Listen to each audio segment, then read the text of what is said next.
Unit science class 10 chapter 10 का part 12 है और अब हम लोग अपने नेक्स्ट टॉपिक की ओर बढ़ रहे हैं और वह है refraction of light. Light seems to travel along straight line path in a transparent medium. What happens when light enters from one transparent medium to another. तो हम लोगों ने देखा कि कोई एक ट्रांसपेरेंट मीडियम है, उससे लाइट सीधी रेखा में गमन करती है। लेकिन क्या होगा जब एक ट्रांसपेरेंट मीडियम से लाइट को दूसरे ट्रांसपेरेंट मीडियम में पास कराया जाए? तो ये हम लोग देखते हैं कि क्या होगा। Does it still move along a straight line path और change its direction? We shall recall some of our day to day experience. तो सबसे पहले तो मैं आपको इसे दिखा देता हूं, इसके बाद यहां पर जो उदाहरण है उसमें से भी हम लोग कुछ पढ़ लेंगे। तो आप देख सकते हैं यहां पर, यदि मान लीजिए ये एयर है, तो एयर एक ट्रांसपेरेंट मीडियम हो गया, तो उससे लाइट कैसे ट्रेवल करता है? तो आप देखेंगे यह सीधी रेखा में जा रहा है, मतलब स्ट्रेट लाइन पाथ को फॉलो कर रहा है। फिर एक और उदाहरण मान लीजिए, यह देख सकते हैं यहां पे एक ग्लास स्लैब है और ग्लास स्लैब क्या हो गया, एक ट्रांसपेरेंट मीडियम होगा। तो यहां भी आप देख सकते हैं यह सीधी रेखा में जा रहा है, एकदम स्ट्रेट, यहां से यहां तक स्ट्रेट जा रहा है। ध्यान से आप देखिए।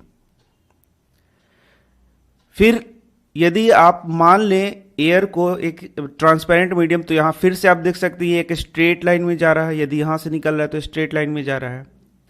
लेकिन क्या होगा जब एक मीडियम से दूसरे मीडियम ये ट्रैवल करता है? यही हम लोगों को देखना है कि यदि ये एक मीडियम से, पहले मीडियम से दूसरे मीडियम में ट्रैवल करता है, दूसरे से फिर मान लीजिए यहां 3 या फिर पहला ही मान सकते हैं, तो पहले मीडियम से यदि दूसरे मीडियम में ट्रैवल करता है, तब क्या लाइट स्ट्रेट लाइन को फॉलो करता है? हम लोगों ने क्या देखा, एक मीडियम है तो ये स्ट्रेट लाइन है, एक मीडियम है तो स्ट्रेट लाइन है।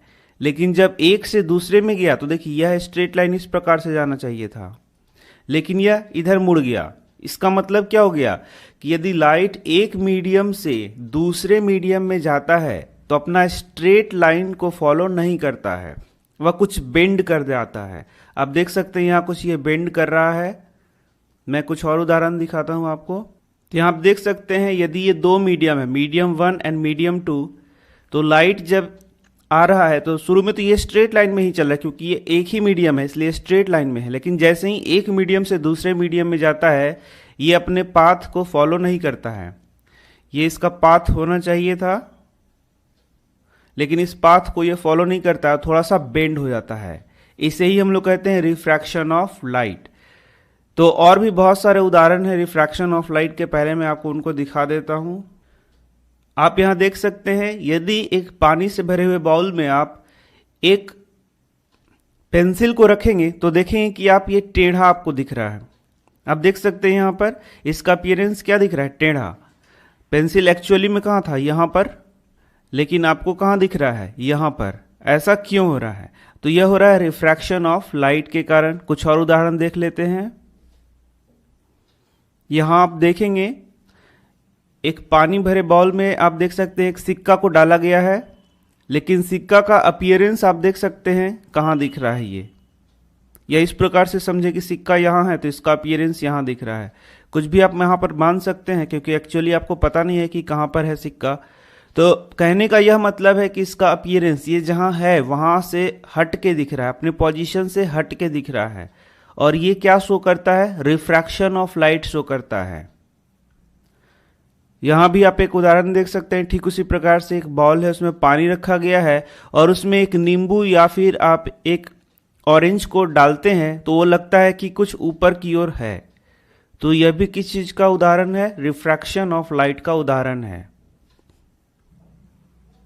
तो आप देख सकते हैं यहां पर भी रिफ्रैक्शन का बहुत सारा उदाहरण दिया गया है। जैसे कि आप देख सकते हैं यहां पर लिखा गया है, यदि एक थिक ग्लास स्लैब को आप इस प्रकार से, ग्लास स्लैब है, मान लीजिए आपने पेपर एक बिछा रखा है और उस पर आप ग्लास स्लैब को इस प्रकार से रख देते हैं और ग्लास स्लैब के ऊपर से आप देखते हैं और पढ़ने का कोशिश करते हैं, तो आपको लेटर्स अपीयर रेज्ड, लेटर्स ऊपर की ओर नजर आएंगे। तो यह कैसे होता है, यही यहां पूछा गया है। Have you seen a pencil? तो मैंने आपको अभी बताया कि पेंसिल को जब हम लोग पानी में एक टम्बलर में डुबा के रखेंगे तो पेंसिल कैसा लगता है? टेढ़ा लगता है। तो ऐसा क्यों होता है, यहाँ पूछा गया है। It appears to be displaced at the interface of air and water. तो ये लगेगा कि अपने स्थान से थोड़ा हटा हुआ है। तो ऐसा क्यों होता है? तो ये मैंने आपको बताया है। यहाँ भी रिफ्रैक्शन ऑफ लाइट हो रहा है। इसी के साथ बहुत सारा उदाहरण और भी दिया गया है, जैसे लेमन वाला, जैसे मैंने बताया आपको कि लेमन को पानी में रखा गया है टम्बलर में डाल के, तो देखेंगे कि उसका साइज कुछ क्या लगेगा, बिगर लगेगा, और वो क्या रहेगा, अपना थोड़ा ऊपर की ओर उठा हुआ लगता है, या बोलेंगे तो अपने साइज अपने प्लेस से थोड़ा हटा हुआ लगता है। तो ऐसा क्यों होता है? रिफ्रैक्शन ऑफ लाइट के कारण। How can you account for such experiences? तो ये मैंने आपको दिखाया अभी तुरंत। Let us consider the case of the apparent displacement of a pencil. तो अब हम लोग देखने वाले हैं कि एपरेंट डिस्प्लेसमेंट ऑफ पेंसिल क्यों हम लोगों को देखने को लगता है। मतलब कि पेंसिल जहां पर था, जिस स्थान पे था, उससे थोड़ा सा डिस्प्लेस होके हमको क्यों दिखता है। तो इसका आंसर तो मैंने आपको शुरू में ही बताया है। हम लोगों ने क्या पढ़ा? हम लोगों ने पढ़ा कि लाइट जब एक मीडियम से दूसरे मीडियम में ट्रैवल करेगा तो कुछ क्या करेगा? बेंड करेगा। अब आप देख सकते हैं ये है पेंसिल। तो पेंसिल क्या है? एक एक्सटेंडेड सोर्स हो गया, और जो कि पॉइंट सोर्स से मिलकर बना हुआ है। यदि आप इसे नहीं समझ पा रहे हैं एक्सटेंडेड ऑब्जेक्ट क्या है, एक्सटेंडेड सोर्स क्या है, पॉइंट सोर्स क्या है, तो पीछे के वीडियोस को आप देखें, वहां आपको पता चल जाएगा। कहने का यह मतलब है कि इसके इस पॉइंट से हम लोग रेज को पास कराएंगे। तो यदि मान लीजिए रिफ्रैक्शन ऑफ लाइट नहीं होता, तो आप देखेंगे कि ये जो रेज चला तो ये सीधे इस प्रकार से ट्रैवल करता। यदि रिफ्रैक्शन ऑफ लाइट नहीं होता तो, क्योंकि यहां पर दो मीडियम है, एक है वाटर और दूसरा क्या है आपका एयर। तो यदि रिफ्रैक्शन ऑफ लाइट नहीं होता तो ये रेज क्या होते? सीधे चलते। लेकिन मैंने आपको बताया कि जब रेज ऑफ लाइट एक मीडियम से दूसरे मीडियम में ट्रैवल करेंगे तो वो बेंड करते हैं। तो आप देख सकते हैं कोई एक व्यक्ति है जो कि यहां से देख रहा है, तो उसको ये ऑब्जेक्ट कहां दिखना चाहिए था? यहां दिखना चाहिए था, क्योंकि यहां से रेज आ रहे हैं। तो आप देख सकते हैं ये रेज इस प्रकार से आए, यहां तक आए, लेकिन उसके बाद ये बेंड कर जाते हैं। आप देख सकते हैं यहां ये बेंड कर रहा है, और बेंड करने के कारण अब ये स्ट्रेट लाइन यदि पीछे की हम लोग ले जाएंगे, पीछे की ओर ले जाएंगे, तो लगेगा, यहां मैं फिर से दिखा देता हूं, ये जो स्ट्रेट यहां से स्ट्रेट लाइन यहां तक तो गया, लेकिन यहां पर बेंड कर जा रहा है।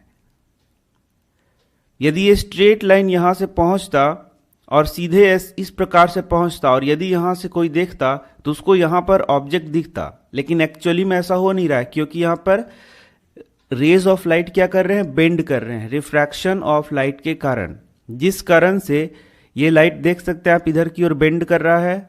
और जब लाइट इधर की ओर बेंड कर रहा है तो उसको आप पीछे की ओर ले जाएंगे एक स्ट्रेट लाइन में, इमेजिनरी, तो ये ऑब्जेक्ट जो यहां पर है वह लगेगा यहां पर है। इसका मतलब यहां इसका क्या हो गया? डिस्प्लेसमेंट हो गया।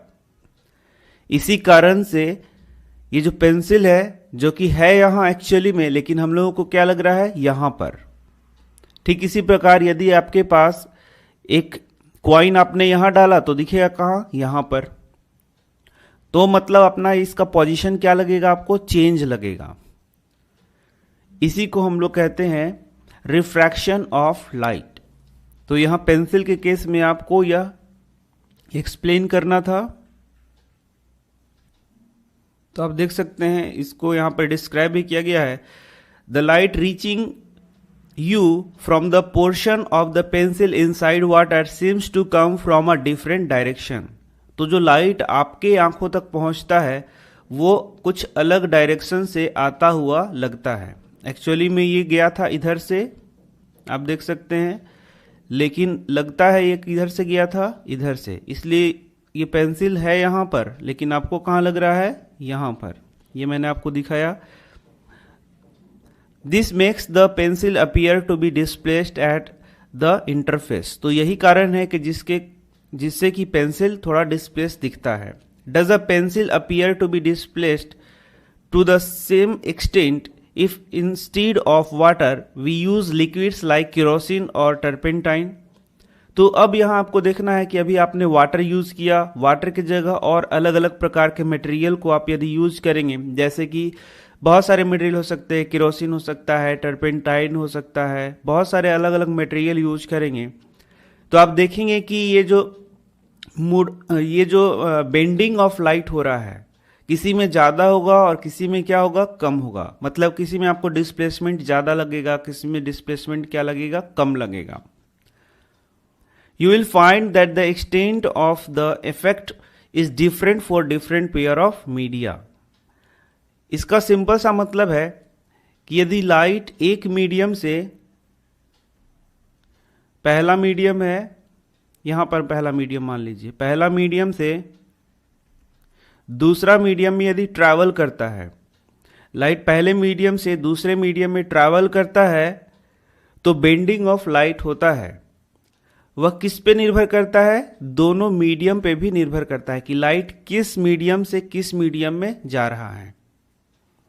तो यहां पर वही लिखा है, you will find that the extent of the effect is different for different pair of media. अलग अलग पेयर ऑफ मीडियम जो हम लोगों ने यूज किया है, उसमें जो बेंडिंग ऑफ लाइट है, रिफ्रैक्शन ऑफ लाइट है, अलग अलग प्रकार से होगा। This observation indicate that light does not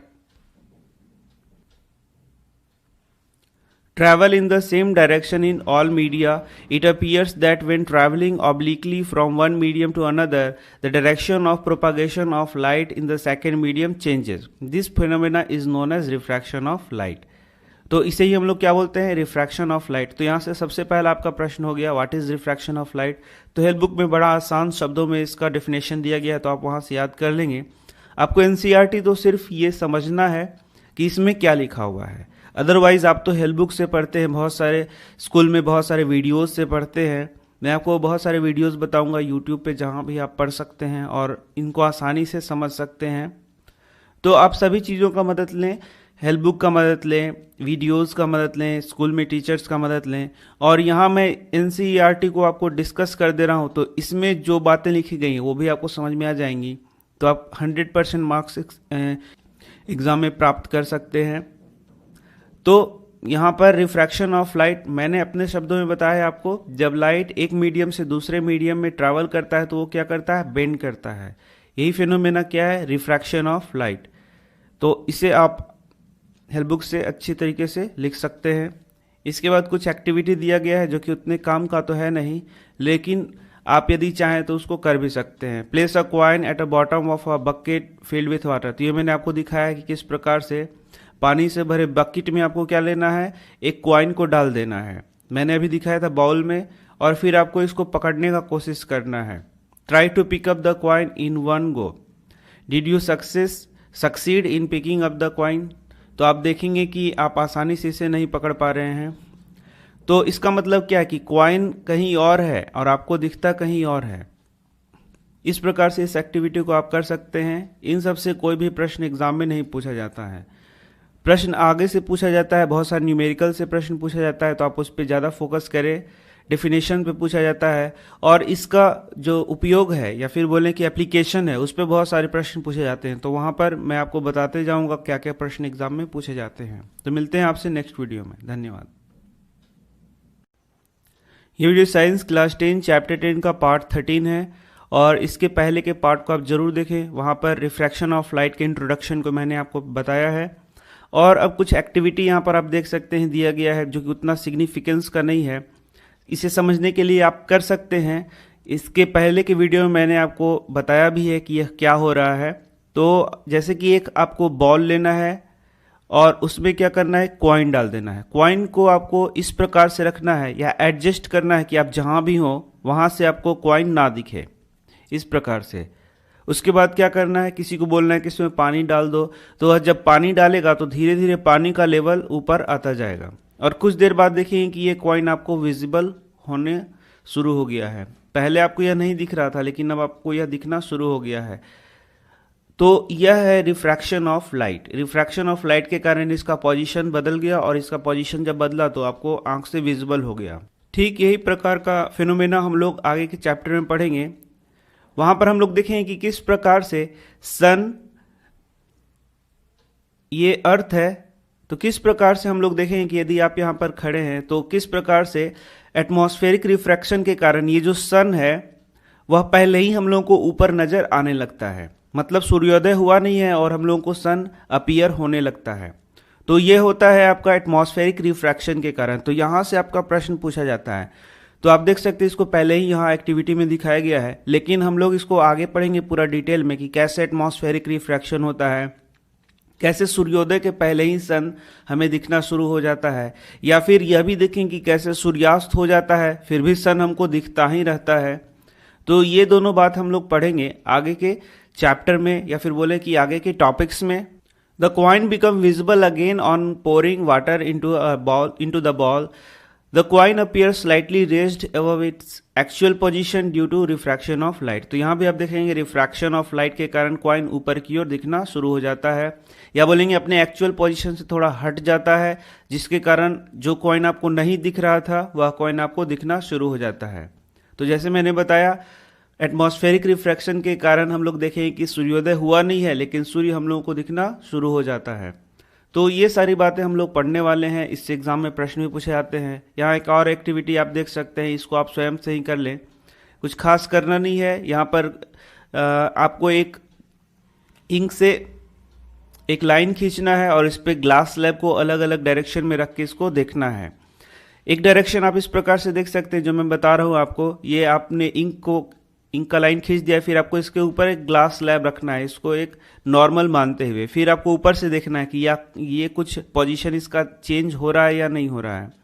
तो इस प्रकार से आप अपने प्रयोग को कर सकते हैं, एक्टिविटी को कर सकते हैं। तो जैसा कि मैंने बताया इन एक्टिविटी से एग्जाम में प्रश्न तो नहीं पूछे जाते हैं, ये आपके समझने के लिए है। केमिस्ट्री वगैरह में जो एक्टिविटी होते हैं उससे प्रश्न पूछे जाते हैं, बायो में पूछे जाते हैं, फिजिक्स में भी पूछे जाते हैं। इलेक्ट्रिसिटी चैप्टर जो बार बार मैं बता रहा हूँ बहुत इंपॉर्टेंट एक्टिविटी है जहाँ से प्रश्न एग्जाम में आते हैं, लेकिन यहाँ पर जो हम लोग पढ़ रहे हैं वहाँ से कोई खास प्रश्न आपको नहीं पूछा जाएगा। Refraction through a rectangular slab, glass slab. तो अब हम लोग देखते हैं कि रिफ्रैक्शन कैसे होगा एक रेक्टेंगुलर ग्लास स्लैब से। To understand the phenomena of refraction of light through a glass slab let us do an activity. तो हम लोग को फिर से एक एक्टिविटी करने को कहा गया है। तो आप देख सकते हैं यहाँ एक एक्टिविटी दिखाया गया है। तो इस एक्टिविटी को एक्चुअली में आपको एक स्कूल में करना होगा, तभी आप इसको अच्छे प्रकार से समझ पाएंगे। लेकिन मैं एक आपको बता रहा हूँ कि किस प्रकार से इसे आप कर सकते हैं। यदि आप घर पे करना चाहें तो आप कोशिश करें इसको समझने का। तो देखिए क्या करना है, आपको एक वाइट पेपर शीट लेना है और उस पर एक ग्लास स्लैब को आपको रख देना है। इस प्रकार से आपने ग्लास स्लैब को रख दिया और इसको फिर ABCD आप इसको लिख सकते हैं, A है, B है, C है, D है, इस प्रकार से। और ग्लास स्लैब को यहीं रखना है, आपको ग्लास स्लैब को हटाना नहीं है। अब क्या करना है, आपको 2 पिन लेना है। पहले तो आपको 4 पिन ले लेना है, उसमें से 2 का यूज करना है और इसको E और F आप समझ सकते हैं। तो 2 पिन आप यहाँ पर लगा दें सीधी रेखा में, इस प्रकार से 2 पिन लगा दें। एक E मान लीजिए और दूसरा क्या है F, इस प्रकार से। और आपको करना क्या है, यहां से आपको देखना है इसको नीचे से, स्लैब के नीचे से, ध्यान से समझिए, इस स्लैब के नीचे से इस पिन को देखना है और पिन को देखते हुए आपको 2 और पिन को यहां लगाना है। और लगाना इस प्रकार से है कि ये जो 2 पिन है इससे छुप जाए। इस प्रकार से आप इन 2 पिन को लगाएंगे कि ये जो पिन दिख रहा है वो क्या हो जाए, इससे छुप जाए। फिर इसके बाद एक और पिन लगाइए इस प्रकार से कि सब एक दूसरे से छुप जाएं। मतलब आपको यही ध्यान देख के लगाना है। तो हो सकता है आप नहीं भी कर पाएंगे, लेकिन स्कूल में आप इसे टीचर के सहयोग से जरूर कर सकते हैं। तो या फिर इस प्रकार से कि ये एक स्ट्रेट लाइन में हो, यहां से आपको देख के ये करना है। तो आप देखेंगे कि यहां से इस प्रकार से ये तो स्ट्रेट लाइन आपने सोचा कि एक स्ट्रेट लाइन है, लेकिन जब आप इसको स्लैब को हटा के और इसको फिर लाइन खींचेंगे तो आपको कुछ इस प्रकार से ये मिलेगा। यहाँ देख सकते हैं आप, एक वाइट पेपर शीट था, उसमें एक स्लैब हम लोगों ने रख दिया। स्लैब को रखने के बाद E और F 2 पिन हम लोगों ने लगाए, पेपर पिन जो आता है। और उसके बाद यहाँ से हम लोगों ने देखना शुरू किया और देखते हुए हम लोग क्या करेंगे, पिन G को लगाएंगे जो कि इसको छुपा ले। फिर उसके बाद H को लगाएंगे जो इसको भी छुपा ले और इसको भी छुपा ले। उसके बाद इस स्लैब को हटाएंगे और O डैश को हम लोग मिलाएंगे। तो आप देखेंगे कि आपने देखा क्या, आपने एक सीधी लाइन देखी, सीधी रेखा देखी, लेकिन जब आप इसको लाइन को मिलाएंगे तो ये टेढ़ा आ जाएगा। ऐसा क्यों हो रहा है? ऐसा इसलिए हो रहा है क्योंकि ये जो लाइट रेस था वो आपके आंखों तक पहुंच रहा था, वह मुड़ के पहुंच रहा था, बेंडिंग ऑफ लाइट हो रहा था। इसी को हम लोग कहते हैं रिफ्रैक्शन ऑफ लाइट। तो आप देख सकते हैं यहां पर इस प्रकार से ये टेढ़ा रेखा हो जा रहा है, यानी कि ये बेंड करते हुए आपके आंखों तक पहुंचा। लेकिन जब आप इसको फिर से स्लैब रखेंगे और नीचे से देखेंगे तो ये सीधी रेखा आपको दिखेगी। तो ऐसा हो क्यों रहा है? ऐसा हो रहा है रिफ्रैक्शन ऑफ लाइट के कारण। तो यह एक्टिविटी क्या शो करता है? यह एक्टिविटी शो करता है कि लाइट जब एक मीडियम से दूसरे मीडियम में ट्रैवल कर रहा है तो ये बेंड कर जा रहा है, सीधी रेखा में नहीं गमन कर रहा है। In this activity you will note the light रे has change its direction at points O and O dash. O पर और O डैश पर ये क्या कर रहा है? अपना पोजीशन चेंज कर रहा है। लाइट रेज अपना क्या कर रहा है? डायरेक्शन चेंज कर रहा है। Note that both the points O and O dash lie on surface separating two transparent medium. Draw perpendicular in dash, और आपको यहाँ एक परपेंडिकुलर ड्रा करना है to O and another perpendicular आपको यहाँ पे इस प्रकार से ड्रा करना है। The light ray at point O has entered from a rarer medium to a denser medium। यदि ये एयर है, एयर ही तो है, वहीं पर तो आपने ग्लास रखा है, और ये क्या है आपका? ग्लास। तो एयर को हम लोग कहेंगे इसके कंपैरिजन में रेयरर मीडियम, और इसको ग्लास को हम लोग क्या बोलेंगे? Denser medium. तो रेयरर मीडियम क्या हो गया? एयर, और डेंसर मीडियम क्या हो गया यहाँ पर? Glass. That is from air to glass. तो लाइट कहां से कहां एंटर कर रहा है? एयर से कहां एंटर कर रहा है? ग्लास में। तो रेयरर मीडियम से कहां एंटर कर रहा है? डेंसर मीडियम में। लेकिन आप देखेंगे कि जब ग्लास ये बाहर निकला फिर एयर में आया तो यह डेंसर मीडियम से रेयरर मीडियम में आ रहा है। That is from air to glass. इसके बाद आप देखेंगे the light here has bent away from the normal. Compare the angle of incidence with the angle of refraction at both refracting surfaces AB and CD। तो आप देख सकते हैं यहाँ पर ये है AB और ये क्या है आपका? CD। तो आप देख सकते हैं यहाँ पर एक ग्लास स्लैब को दिखाया गया है और यहाँ पर सब नाम को अच्छे प्रकार से लिखा गया है। तो ये है इंसिडेंट रे, और इसके बाद ये जो रे ग्लास स्लैब में इंटर करता है उसे हम लोग बोलते हैं रिफ्रैक्टेड रे, और उसके बाद ये जो रे वापस जा रहा है इसे हम लोग कहते हैं इमर्जेंट रे।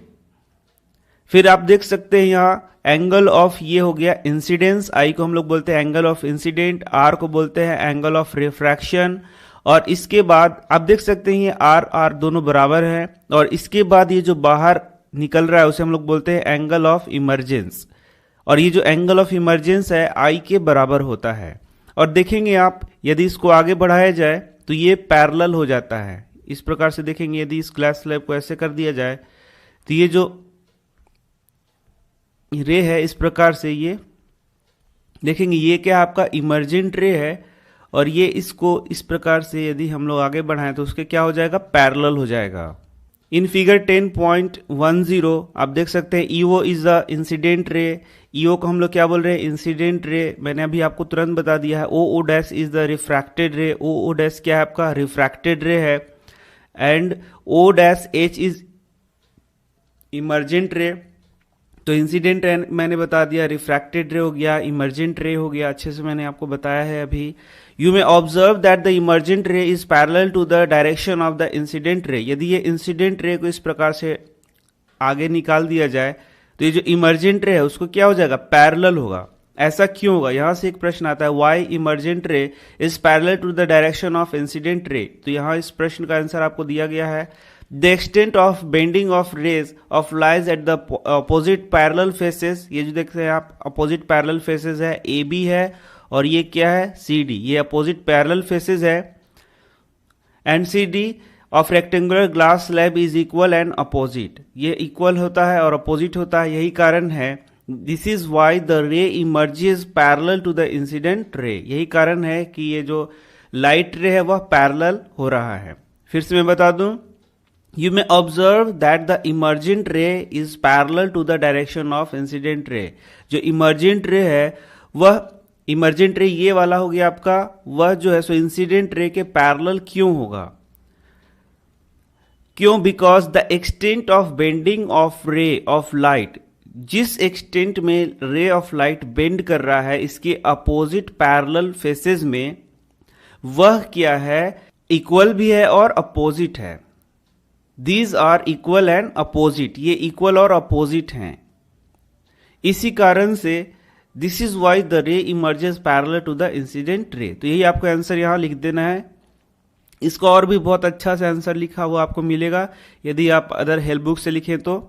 What happens when the light rays is incident normally to the interface of two media, try and find out. तो ये आपको सर्च करना है। तो यदि लाइट रेज दो अलग अलग मीडियम के इंटरफेस पे नॉर्मली यदि ये इंसिडेंट होता है तो आप देख सकते हैं यहां पर इस प्रकार से, ये जिस रास्ते से आएगा मतलब कि ये स्ट्रेट लाइन को फॉलो करेगा, क्योंकि यहां पे आई का मान कुछ भी नहीं है, आर का मान कुछ भी नहीं है, इसका मतलब ये बेंड नहीं करेगा, ये सीधे सीधे निकल जाएगा। तो अब मैंने आपको रिफ्रैक्शन ऑफ लाइट पढ़ा दिया, इसमें बहुत सारी टर्म्स हैं उसको भी मैंने आपको बता दिया। Now you are familiar with the refraction of light. अभी आपने रिफ्रैक्शन ऑफ लाइट पढ़ लिया। Refraction is due to change in the, लेकिन अभी आपने यह नहीं समझा कि आखिर रिफ्रैक्शन ऑफ लाइट होता क्यों है। क्यों एक मीडियम से लाइट यदि दूसरे मीडियम में जाता है तो वो जो है अपना पाथ को बदल लेता है, या फिर बोलेंगे कि उसमें बेंडिंग होता है। ऐसा क्यों? Why refraction of light takes place. Refraction of light क्यों होता है जब यह एक मीडियम से दूसरे मीडियम में जाता है? तो यह एक प्रश्न है आपका, इसका आंसर आप यहां देख सकते हैं। Refraction is due to the change in the speed of light as it enters from one transparent medium to another. जब ये एक ट्रांसपेरेंट मीडियम से दूसरे ट्रांसपेरेंट मीडियम में जाता है, मूव करता है, ट्रैवल करता है, तो क्या होता है? इसका स्पीड चेंज हो जाता है, जिस कारण से ये बेंड करता है। Experiment show that refraction of light occurs according to certain law. और आगे मैं आपको बताने वाला हूं कि अब ये रिफ्रैक्शन ऑफ लाइट कुछ लॉ को फॉलो करता है, जिसे हम लोग को याद भी करना है, वो एग्जाम में पूछा जाता है। तो मैं मिलता हूं आपसे नेक्स्ट वीडियो में कुछ इन्हीं प्रश्नों के साथ। धन्यवाद। ये वीडियो साइंस क्लास 10 चैप्टर 10 का पार्ट 14 है और अब हम पढ़ने वाले हैं law of refraction of light. तो law of refraction of light एक बहुत ही इंपॉर्टेंट प्रश्न है जो कि एग्जाम में पूछा जाता है और यहाँ दो लॉ का वर्णन किया गया है। इसी के साथ आपको अलग से स्नेल्स लॉ पूछा जाता है। तो ये बहुत ही एक इंपॉर्टेंट प्रश्न है जो कि एग्जाम में पूछा जाता है। तो हम लोग देखते हैं ये लॉ ऑफ रिफ्रैक्शन क्या है। पहला, the incident ray, the refracted ray and the normal to the interface of two transparent media at the point of incidence all lie in the same plane. तो आप इतना लंबा चौड़ा नहीं लिख सकते, इसको छोटा करके भी आप लिख सकते हैं, आपके हेल्प बुक में लिखा गया होगा तो आप उसे याद कर सकते हैं। तो चलिए हम लोग देखते हैं ये क्या लिखा गया है। तो आप देख सकते हैं यहाँ एक ग्लास स्लैब के द्वारा रिफ्रैक्शन दिखाया गया जहां पर दो मीडियम है।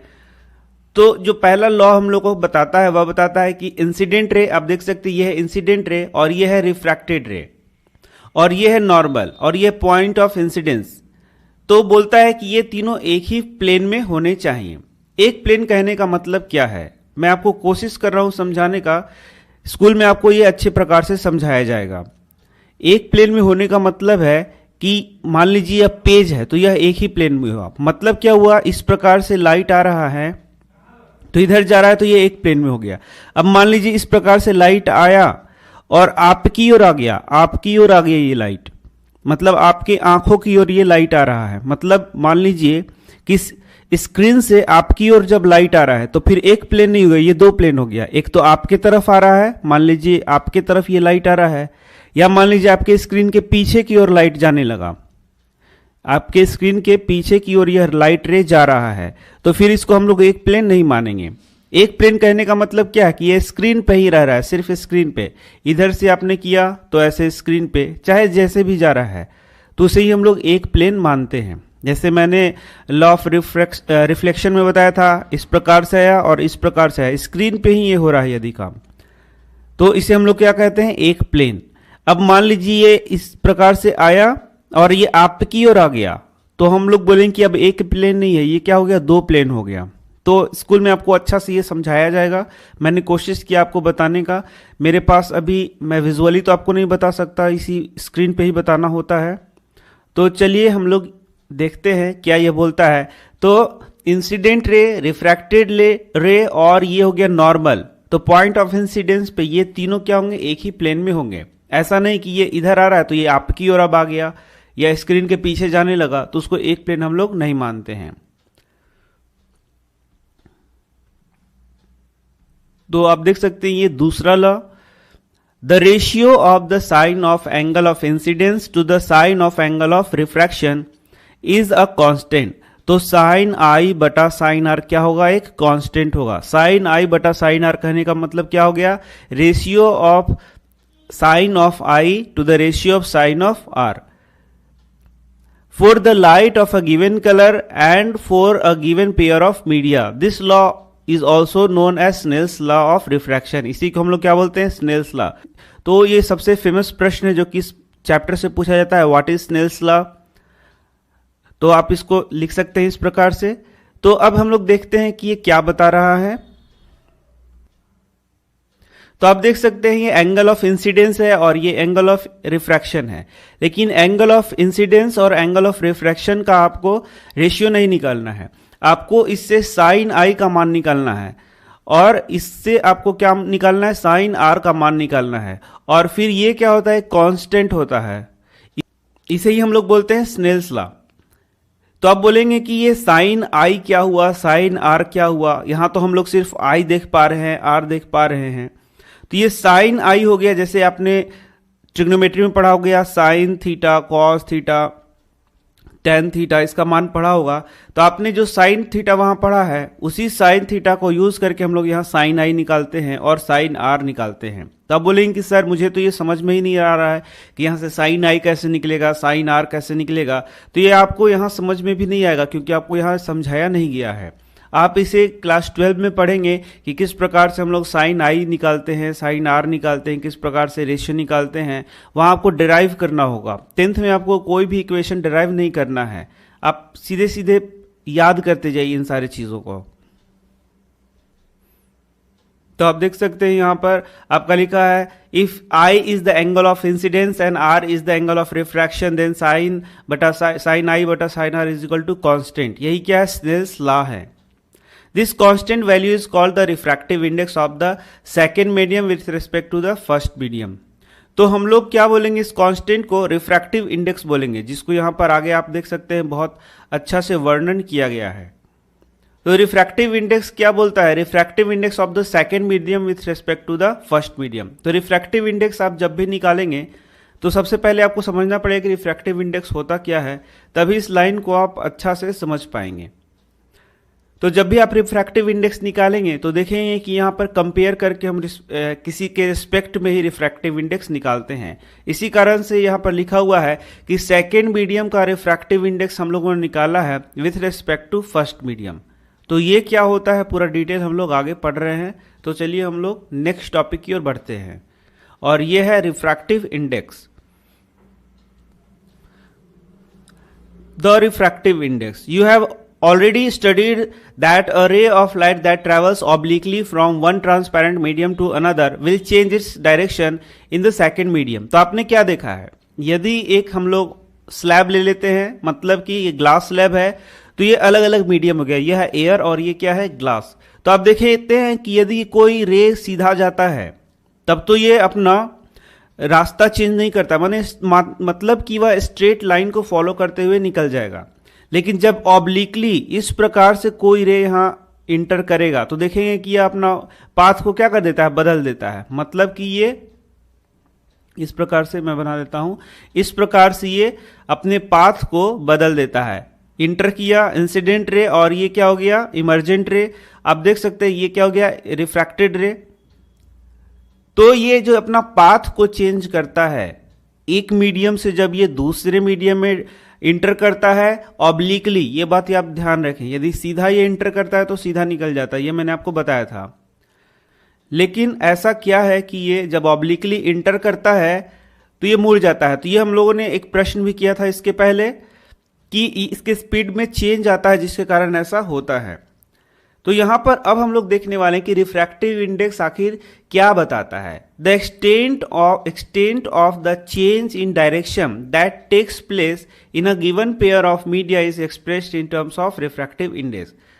तो the extent of change in direction, कितना डायरेक्शन में वो मुड़ेगा, that takes place in a pair of media, यदि हम कोई पेयर ऑफ मीडिया लेते हैं तो लाइट रे कितना मुड़ेगा, किस एक्सटेंट में अपना डायरेक्शन चेंज करेगा, और उसको हम यदि एक्सप्रेस करना चाहते हैं तो रिफ्रैक्टिव इंडेक्स के रूप में कर सकते हैं। मतलब रिफ्रैक्टिव इंडेक्स यह बताएगा कि किसी मीडिया के पेयर में कोई रे ऑफ लाइट है, वह अपना डायरेक्शन कितना चेंज करेगा। तो यहां से आपका एक प्रश्न हो गया, व्हाट इज रिफ्रैक्टिव इंडेक्स। तो इस प्रकार से आप इसको दिखा सकते हैं। और हम लोगों ने यह भी पढ़ लिया कि रिफ्रैक्टिव इंडेक्स हम लोग जब निकालते हैं तो पेयर ऑफ मीडिया में निकाल रहे हैं। मतलब क्या कि किस एक मीडियम से दूसरे मीडियम में जब ट्रैवल करता है तो किस रेस्पेक्ट में ये चेंज होता है, वह हम लोग निकाल रहे हैं। The constant appearing the right hand side of equation 10.4। तो आप देख सकते हैं यहां जो कांस्टेंट है वही क्या हम लोग को मान दे रहा है, रिफ्रैक्टिव इंडेक्स का मान दे रहा है। The refractive index can be linked to an important physical quantity, the relative speed of propagation of light in different media. The refractive index can be linked, इसको हम लोग लिंक कर सकते हैं, मतलब एक और प्रकार से एक्सप्रेस कर सकते हैं, to an important physical quantity, the relative speed of propagation of light in different media. तो अलग अलग मीडिया में लाइट का प्रोपागेशन का जो स्पीड होता है उससे हम लोग रिफ्रैक्टिव इंडेक्स को लिंक कर सकते हैं और फॉर्मूला बना सकते हैं। तो यहां से भी आपका प्रश्न आएगा, यही सब प्रश्न आपको आने वाले हैं। It turns out that light propagates with different speed in different media. तो ये तो आपको पता ही है कि लाइट जो है सो अलग अलग मीडियम में अलग अलग प्रकार से ट्रैवल करता है, मतलब कि अलग अलग स्पीड से ट्रैवल करता है। Light travels the fastest in vacuum, fastest किस में ट्रैवल करेगा, वैक्यूम में। हाईएस्ट स्पीड क्या होगा, 3 × 10⁸ एम्परेस, आपने पहले भी पढ़ा होगा in air. The speed of light is only marginally less compared to that in vacuum. It is reduced considerably in glass or water. तो एयर और वैक्यूम में हम लोग एक ही मान के चलते हैं, लेकिन ये जब ग्लास में लाइट जब ग्लास में ट्रैवल करेगा, वाटर में ट्रैवल करेगा, अदर मीडियम में ट्रैवल करेगा, तो इसका जो स्पीड है वो कंसिडरेबली क्या होगा, घट जाता है, रिड्यूस हो जाता है। The value of refractive index of a given pair of media depends upon the speed of light in the two media as given below. तो जो वैल्यू ऑफ रिफ्रैक्टिव इंडेक्स है, जिसको हम लोगों ने बोला था कि इसको लिंक किया जा सकता है दो अलग अलग मीडिया में जो रे ऑफ लाइट का स्पीड है उससे। तो आइए देखते हैं कि इसको कैसे हम लोग लिंक करेंगे, और वहीं से हमारा प्रश्न आएगा। Consider a ray of light travelling from medium 1 into medium 2। तो आप देख सकते हैं यहां पर मीडियम 1 बनाया गया है, मीडियम 2 बनाया गया है, और रे ऑफ लाइट मीडियम 1 से कहां इंटर कर रहा है, मीडियम 2 में इंटर कर रहा है। Let v1 be the speed of light in medium 1। यदि लाइट मीडियम 1 में ट्रैवल कर रहा है तो स्पीड इसका क्या हो गया, v1, और यहां पर क्या हो गया, v2। The refractive index of medium 2 with respect to medium 1 is given by the ratio of the speed of light in medium 1 and the speed of light in medium 2. This is usually represented by the symbol n21. तो पहले तो मैं आपको symbol बता देता हूँ refractive index का। तो अलग अलग बुक में इसको अलग अलग प्रकार से दिखाया गया है। जैसे हमारे एनसीईआरटी में इसको इस प्रकार से दिखाया गया है n21। इसका मतलब क्या हो गया कि रिफ्रैक्टिव इंडेक्स ऑफ 2, हम लोग मीडियम 2 का रिफ्रैक्टिव इंडेक्स निकाल रहे हैं विथ रिस्पेक्ट टू 1। यदि लिखा हुआ है n12, इसका मतलब है हम लोग पहले का रिफ्रैक्टिव इंडेक्स निकाल रहे हैं मीडियम 1 का विथ रेस्पेक्ट टू 2। तो ये पूरा डिटेल में मैं आपको थोड़ा बताता हूं। तो अब मैं आपको रिफ्रैक्टिव इंडेक्स से संबंधित कुछ बातें बता रहा हूं। तो रिफ्रैक्टिव इंडेक्स सबसे पहले समझिए कि किसी मीडियम का निकाला जाता है, और रिफ्रैक्टिव इंडेक्स जब भी हम लोग निकालते हैं तो किसी के कंपैरिजन में निकालते हैं, किसी के रिस्पेक्ट में निकालते हैं, और उसको जैसे कि पहले मैंने बताया रिप्रेजेंट किस प्रकार से करते हैं उसे ही मैं आपको बताने वाला हूं। तो जैसे कि रिफ्रैक्टिव इंडेक्स निकालना है मीडियम का, तो मान लीजिए आपको एयर का रिफ्रैक्टिव इंडेक्स निकालना है, तो हम लोग लिख देंगे एन एयर। मतलब कि एयर का आपने रिफ्रैक्टिव इंडेक्स निकालना है, या फिर एन ए कर देंगे और मान लीजिए ग्लास के रिस्पेक्ट में निकालना है। कहने का मतलब यह है कि लाइट जो है सो एयर से ग्लास में इंटर कर रहा है, आपको एयर का रिफ्रैक्टिव इंडेक्स निकालना है विथ रिस्पेक्ट टू ग्लास। तो इसके लिए हम लोग लिख देंगे एन ए जी। इसका मतलब क्या है कि refractive index of A with respect to G. और दूसरे बुक में आप इस प्रकार से लिख सकते देख सकते हैं म्यू ए जी। मतलब क्या हो गया कि refractive index of A with respect to G. यही आपको सबसे पहले सीखना है। चलिए अब मान लीजिए हम लोग यहां ग्लास का रिफ्रैक्टिव इंडेक्स निकालना चाह रहे हैं, तो लिख देंगे एन जी, और विथ रेस्पेक्ट टू मान लीजिए वाटर निकालना चाह रहे हैं तो लिख देंगे W, N G W, refractive index of glass with respect to W. अब मान लीजिए यहां पर हम लोग वाटर का रिफ्रैक्टिव इंडेक्स निकाल रहे हैं तो लिख देंगे एन डब्ल्यू और एयर, मतलब कि एयर के रिस्पेक्ट में हम लोग वाटर का रिफ्रैक्टिव इंडेक्स निकाल रहे हैं। तो refractive index of water with respect to A. तो जब भी आप देखेंगे कि रिफ्रैक्टिव इंडेक्स निकाला जाता है तो दो मीडियम का प्रयोग किया जा रहा है। मतलब लाइट एक मीडियम से दूसरे मीडियम में प्रवेश करता है तो किसी के सापेक्ष में हम लोग इस रिफ्रैक्टिव इंडेक्स को दिखाते हैं।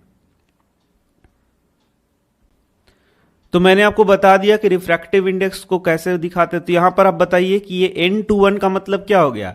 इसका मतलब हो गया कि मीडियम 2 का रिफ्रैक्टिव इंडेक्स हम लोग निकाल रहे हैं, किसके रिस्पेक्ट में, 1 में। तो मीडियम 2 का रिफ्रैक्टिव इंडेक्स यदि 1 के रिस्पेक्ट में निकाला जाए और उसको हम लोग किससे संबंध बनाना चाह रहे हैं, तो स्पीड ऑफ लाइट से। इसके लिए एक फॉर्मूला इस प्रकार से बन जाएगा, refractive index of 2 with respect to 1 को हम लोग कहेंगे speed of light in medium 1 बटा स्पीड ऑफ लाइट मीडियम 2।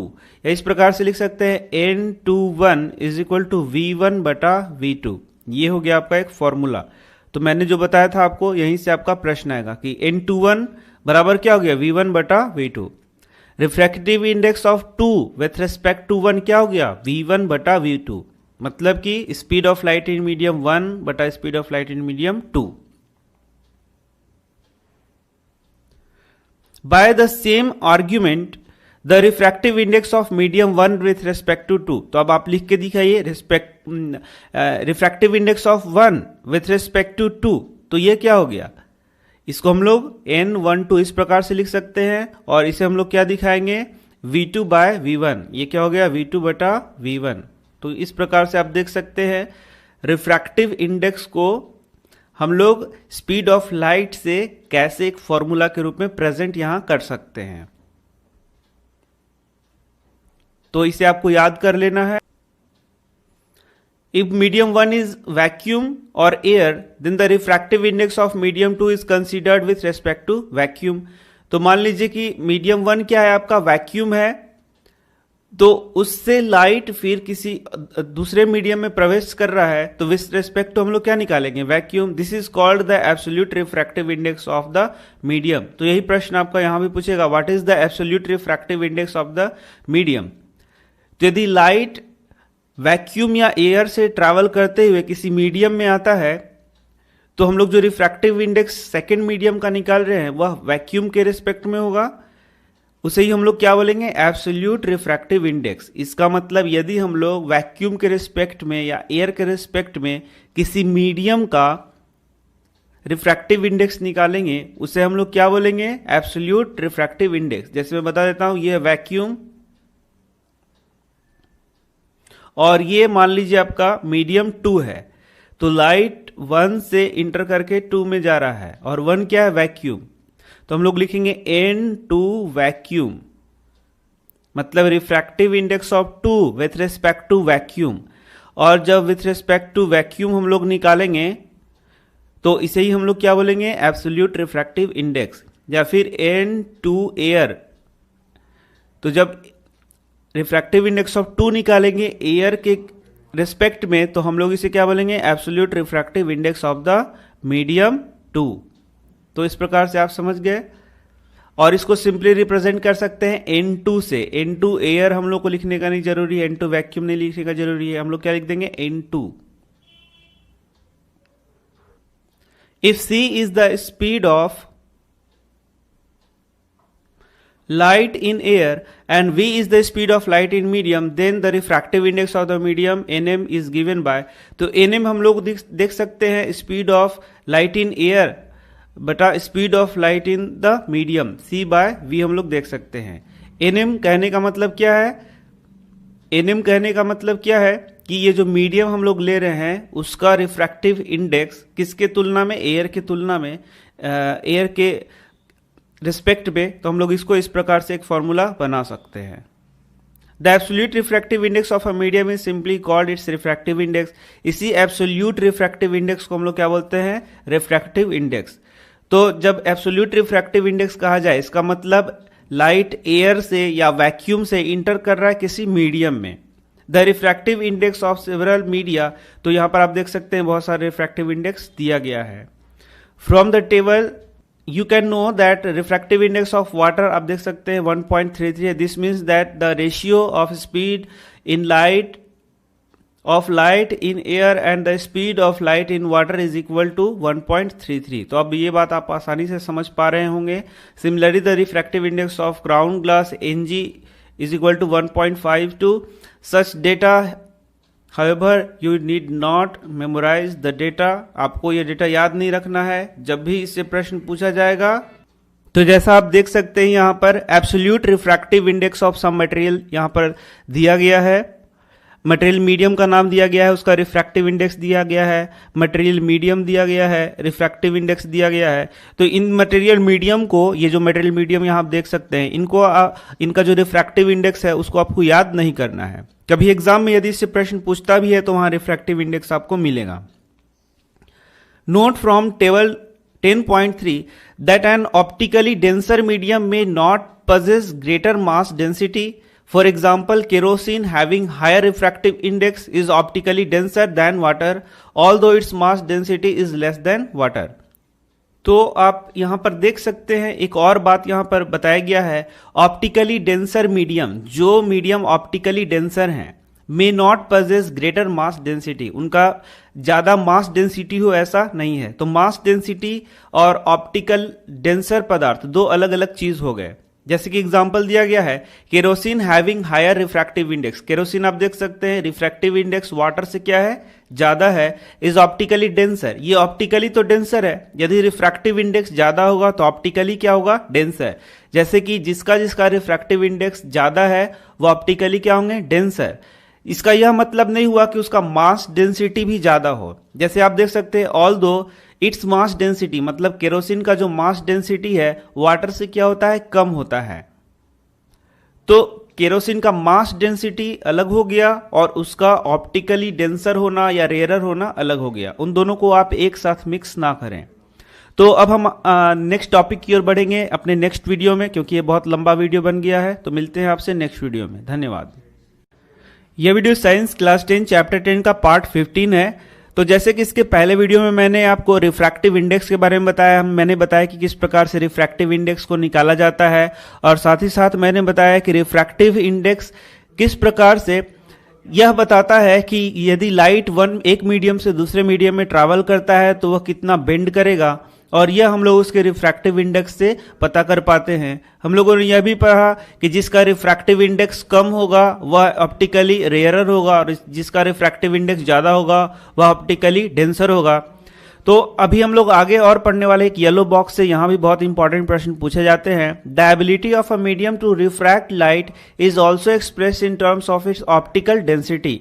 तो हम देखेंगे कि कोई एक मीडियम है जो कि लाइट को कितना रिफ्रैक्ट करेगा, लाइट को कितना बेंड करेगा, उसको एक और टर्म में हम लोग दिखा सकते हैं, और यह है ऑप्टिकल डेंसिटी। इसका मतलब यदि ऑप्टिकल डेंसिटी आपको मीडियम का पता है तो आप बता सकते हैं कि लाइट ज्यादा रिफ्रैक्ट करेगा या फिर कम रिफ्रैक्ट करेगा। Optical density has a definite connotation, it is not the same as mass density. तो ऑप्टिकल डेंसिटी को हम लोगों को मास डेंसिटी नहीं समझना चाहिए, एक अलग है, ये अलग कनोटेशन है, इसका एक अलग अर्थ है, इसका एक अलग मीनिंग है। It is not the same as mass density, यह मास डेंसिटी के जैसा नहीं है, इसको हम लोग मास डेंसिटी ना समझें। जैसे कि जो जिसका मास डेंसिटी ज्यादा होगा उसका ऑप्टिकल डेंसिटी ज्यादा होगा, ऐसा बात नहीं है। जैसा एक उदाहरण यहां पर देख सकते हैं, मैं फिर से आपको इसको पढ़ा देता हूं। एन ऑप्टिकली डेंसर मीडियम में not possess greater mass density. यदि कोई ऑप्टिकली डेंसर पदार्थ है तो उसका मास डेंसिटी भी ज्यादा हो, ऐसा नहीं है। जैसा कि आपका एक उदाहरण भी यहां दिया गया है, आप देख सकते हैं यहां उदाहरण। For example kerosene having greater higher refractive index. देख सकते हैं आप, केरोसिन का रिफ्रैक्टिव इंडेक्स ज्यादा है with respect to water. Water का रिफ्रैक्टिव इंडेक्स क्या है? कम। और केरोसिन का रिफ्रैक्टिव इंडेक्स क्या है? ज्यादा। इसका मतलब क्या हो गया कि केरोसिन ज्यादा ऑप्टिकल डेंसर है और वाटर क्या है? कम ऑप्टिकल डेंसर है। लेकिन जब हम लोग इसके मास डेंसिटी पे आते हैं तो हम लोग देखेंगे कि केरोसिन का मास डेंसिटी क्या होता है? कम होता है, लेस होता है। और वाटर का जो मास डेंसिटी क्या होता है? वह ज्यादा होता है। आपने देखा होगा कि केरोसिन को जब वाटर पे डालेंगे तो केरोसिन क्या होता है? तैरता है और वाटर नीचे की ओर होता है। इसका मतलब क्या हो गया कि वाटर का डेंसिटी क्या है? वाटर का जो मास डेंसिटी क्या है? वह है ज्यादा और केरोसिन का मास डेंसिटी क्या है? कम। लेकिन यहां पर देखेंगे कि ये जो है सो रेयरर मीडियम है और ये है क्या है? डेंसर मीडियम है। इसका मतलब है कि मास डेंसिटी अलग चीज हो गया और ऑप्टिकली डेंसर या फिर रेयरर मीडियम अलग चीज हो गया। इसको दोनों को आपको एक साथ मिक्स नहीं करना है। तो यहां आप देख सकते हैं, we have been using the terms rarer medium and denser medium. हम लोग इस बुक में क्या टर्म यूज कर रहे हैं? रेयरर मीडियम यूज कर रहे हैं, डेंसर मीडियम यूज कर रहे हैं। इस बुक में, इस चैप्टर में, it actually means optically rarer medium and optically denser medium. इसका मतलब क्या है कि ऑप्टिकली वह रेयरर मीडियम है और ऑप्टिकली वह डेंसर मीडियम है। इसको और अच्छा से मीनिंग निकालें तो ऑप्टिकली रेयरर मीडियम है, उसका रिफ्रैक्टिव इंडेक्स कम है, और ऑप्टिकली डेंसर मीडियम है, उसका रिफ्रैक्टिव इंडेक्स क्या है? ज्यादा है। इसका मास डेंसिटी से कोई भी लेना देना नहीं है। यह इससे एकदम अलग टर्म है, अलग कनोटेशन है, मैंने आपको पहले ही बताया। When can we say that a medium is optically denser than the other? In comparing two media, the one with larger refractive index is optically denser medium than the other। तो ये मैं आपको बार बार बता रहा हूं, जिस मीडियम का refractive index क्या होगा? ज्यादा होगा, उसे हम लोग क्या बोलेंगे? ऑप्टिकली डेंसर है। और जिस मीडियम का रिफ्रैक्टिव इंडेक्स कम होगा उसे हम लोग क्या बोलेंगे कि ऑप्टिकली क्या है? वह रेयरर मीडियम है। The other medium of lower refractive index is optically rarer medium. इसका मास डेंसिटी से कोई लेना देना नहीं है।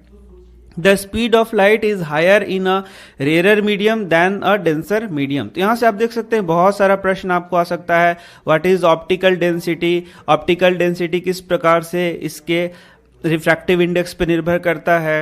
इसके बाद आप देख सकते हैं the speed of light is higher in rarer medium than a denser medium. तो जिसका रिफ्रैक्टिव इंडेक्स कम होगा वहां स्पीड ऑफ लाइट क्या होगा? ज्यादा होगा। और जहां पर रिफ्रैक्टिव इंडेक्स कम होगा वहां स्पीड ऑफ लाइट क्या होगा? कम होगा। जहां पर कहने का मतलब जिस मीडियम में, thus a ray of light travelling from a rarer medium to denser medium slow down and bends towards the normal.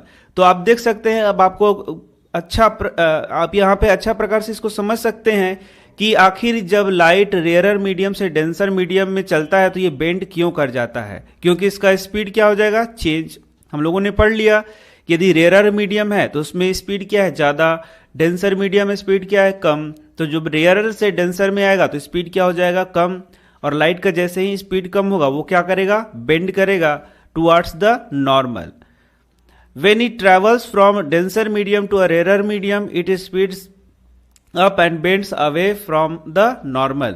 और जब ये डेंसर से रेयर में जाएगा तो ये नॉर्मल से क्या होगा? दूर भागेगा। तो ये भी बहुत इंपॉर्टेंट प्रश्न है कि जब लाइट रेयर से डेंसर में जाएगा तो किस ओर जाएगा? तो ये नॉर्मल की ओर जाएगा। और जब लाइट डेंसर से रेयर की ओर जाएगा तो किस ओर जाएगा? ये लाइट जो है सो नॉर्मल से दूर भागेगा। और ऐसा क्यों हो रहा है? क्योंकि स्पीड ऑफ लाइट क्या हो रहा है? चेंज हो रहा है। तो मुझे उम्मीद है कि ये पूरा टॉपिक आपको अब अच्छा से समझ में आ गया होगा।